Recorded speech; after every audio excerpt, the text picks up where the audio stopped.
అమ్మాయి ఇవాళ బోనాలు కదా, నా కోసం ఏం చేస్తావు? చికెన్ వండుతున్నా భోంచేయమ్మా. చికెన్ కూర. చికెన్ కూర మరి వీడియో కూడా పెట్టుకుంటా, ఓకేనా? పెట్టుకో. ఓకే.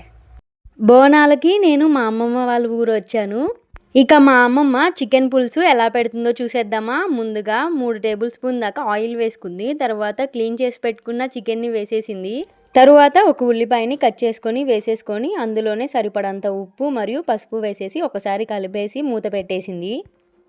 అలా ఒక 15 నిమిషాలు చికెన్ని చక్కగా ఉడికించుకున్నాక ఫ్రెష్గా పట్టిన అల్లం వెల్లుల్లి పేస్ట్ 1 టేబుల్ స్పూన్ వేసేసి అందులో తగినంత కారం వేసింది. అమ్మమ్మ దగ్గర 2 రకాల కారాలు ఉన్నాయి. అవి ఒక 2 స్పూన్స్, ఇంకో 2 స్పూన్స్ వేసింది. వాటర్ నాకు చెప్పకుండా వేసేసింది. తర్వాత మళ్ళీ వేసింది నా కోసము. వాటర్ క్వాంటిటీ మనం చికెన్ పులుసు ఎంతైతే కావాలనుకుంటున్నామో అన్ని వాటర్ వేసేసుకోవడమే.